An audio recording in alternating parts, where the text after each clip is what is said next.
When Howard Carter uncovered the tomb of King Tutankhamun, the world was captivated by the treasures inside. But the discovery also unleashed something far more sinister. Strange deaths, eerie coincidences, and whispered warnings of an ancient curse began to haunt those connected to the tomb. Archaeologist Howard Carter made a discovery in November 1922 that would fundamentally alter our knowledge of ancient Egypt. Following years of laborious effort, he found Tutankhamun's last resting place, a quite unknown pharaoh. Carter became the first person in more than 3,000 years to see what lay inside when he gently removed the outer door and passed across the threshold inside the tomb. Little did he know at that time, his discovery would rank among the most important archaeological finds of all time, surpassing massive artifacts including the Terracotta Army, Pompeii's remains, and the Rosetta Stone. But with regard to the curse, was it real or only a narrative crafted to explain the unexpected deaths of those engaged? Trying to disentangle fact from fantasy, Egyptologists like Verena Lepper have long examined ancient Egyptian spells and curses. Egyptian religious life revolved mostly around magic, and many of the writings from the period contain spells meant to either hurt their adversaries or guard the departed. Still, there's not much to indicate that these curses have any actual force outside of the psychological. Though sad, the deaths that follow the finding of the tomb are more likely coincidences than the outcome of otherworldly vengeance. Near the tomb of Ramesses VI, an area they had previously searched, Carter's crew was working when one of his men noticed something.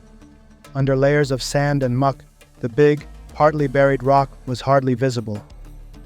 With an area covered with decades of excavation debris, this could have been easy to ignore, but something about this specific rock felt unique. More investigation revealed it to be the summit of a long stairway, buried underground. As the team meticulously removed the sand and trash to expose the staircase as a whole, the buzz of excitement permeated the team. It dropped down, far into the earth, finally stopping at a shut door somewhat abruptly. Carter's heart had to have been pounding. Would this be it? Had they at last located Tutankhamun's grave after all these years? Carter wasted no time at all. He sent Lord Carnarvon, the benefactor of this entire excavation, a letter right away, pressing him to visit Egypt. The two men stood side by side when Carnarvon came, poised to see the event they had both longed for. They must have felt when Carter started to open the sealed door, uncertain of what was inside but full of expectation, as though she were unveiling a treasure box. Their best expectations were nowhere compared to what they discovered. Carter apparently answered, "Yes, wonderful things," when asked whether he could see anything as they first glanced into the tomb. Indeed, the tomb was loaded with riches, golden objects, jewels, furniture, chariots, and the personal items of the young pharaoh. Time itself seemed to have kept the tomb immaculate, a snapshot of ancient Egypt ready for the modern world to find it. For Carter and Carnarvon, years of diligence, sacrifice, and endurance came to pass. One of the most important archaeological discoveries in history, Tutankhamun's tomb would provide priceless insights into the realm of ancient Egypt. The riches and relics within the tomb deepened our knowledge of the ancient Egyptians and their ideas on life, death, and the next world. Although the tomb's unveiling heralded the start of a fresh chapter in archaeology, it also presented unique difficulties. Rumors of a curse, a supernatural power punishing anybody who damaged the pharaoh's resting place, started to circulate as Carter's crew kept exploring the tomb and its contents. These stories only become more vivid when Lord Carnarvon passes suddenly a few months following the tomb opening. Was it just chance, or was something darker underfoot? Unlike a contemporary storage locker loaded with dusty old furniture or antiquated trinkets, the tomb of Tutankhamun, sometimes known as Tutankhamun, was bursting at the seams with the riches of an ancient society. Nothing less than amazing was what Howard Carter's crew found inside the tomb when they opened the sealed door. Comprising around 5,000 precious objects, a treasure store kept for more than 3 millennia, the chamber was crowded. Among the many amazing objects were a dismantled chariot, finely carved figures, and priceless jewelry that sparkled even thousands of years ago. remnants of a time when Egypt's pharaohs were both leaders and fighters. Ancient weapons were strewn all around. Of course, the most well-known occupant of the tomb was the boy king, Tutankhamun, sometimes known as King Tut, tucked beneath no less than 3 nested sarcophagi, made of solid gold. A brilliant monument to the riches and workmanship of ancient Egypt, the innermost coffin seemed to highlight his regal position. Ironically, King Tutankhamun was not particularly significant in his own lifetime, even if he would become rather well-known worldwide once his tomb was discovered, at least not in line with some of Egypt's most well-known pharaohs. His rule was very brief, and most of it was used to reverse the divisive changes his predecessor, Akhenaten, had brought about in Egypt's political and religious scene. Tutankhamun appears to have been more of a caretaker king than a revolutionary, restoring rather than generating the status quo. Still, Tutankhamun became notorious in contemporary times for something else entirely: a legendary curse, despite his somewhat modest pharaonic rank. According to legend, the men who damaged his grave unleashed a fatal curse that would have them die young.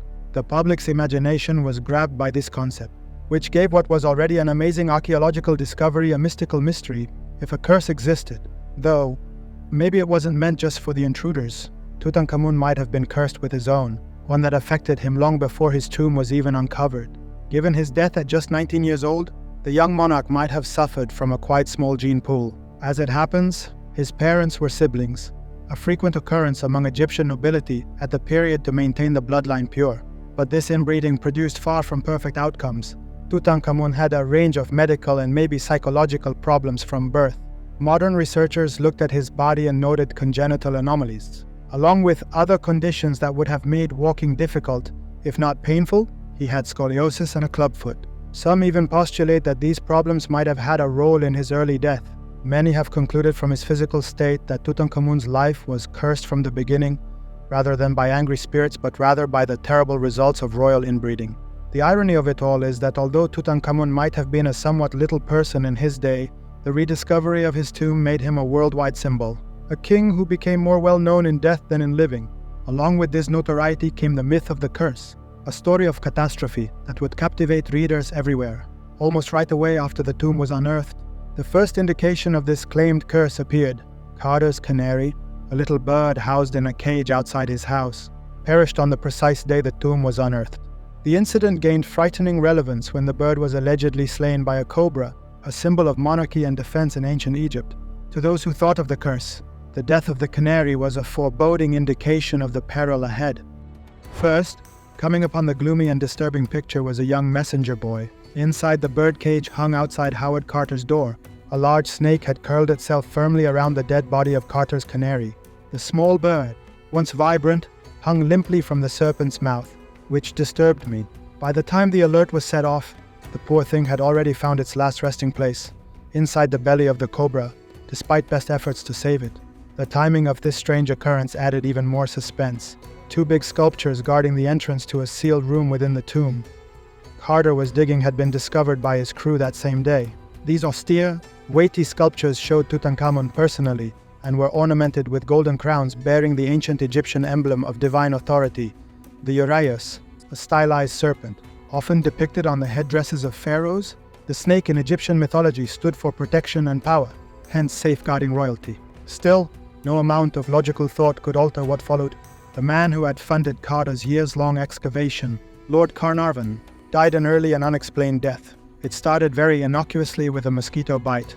A bite on the face was not unusual for the Earl after months of working under Egypt's sweltering heat. In warm areas, mosquito bites are a nuisance at best but a fact of life. Still, this was a different bite. Lord Carnarvon unintentionally nicked the same area while shaving and reopened the little cut sometime after getting the bite. It was a little cut, something anyone would dismiss without much thinking. Still, the tiny gap was sufficient to let infection start. 2 weeks later, Carnarvon was dead from what began as a minor nick, turning into a raging case of blood poisoning. The guy who had made Tutankhamun's tomb discoverable had become its first well-known victim. The death of Carnarvon startled the people at the general level, as well as the archaeological community. He was only 56, not elderly by any means, and it was disturbing to die from what appeared to be such a small injury. The terrible coincidence that surfaced months later when Tutankhamun's body was under examination made matters worse. The scientists found a lesion on the face of the Kid King during the autopsy, exactly where the mosquito had attacked Carnarvon. For those who believe in the supernatural, this evidence is sufficient for the Curse of Tutankhamun. It seemed too fitting to miss the link between the two injuries, one on the long-dead pharaoh and one on the earl who had violated his tomb.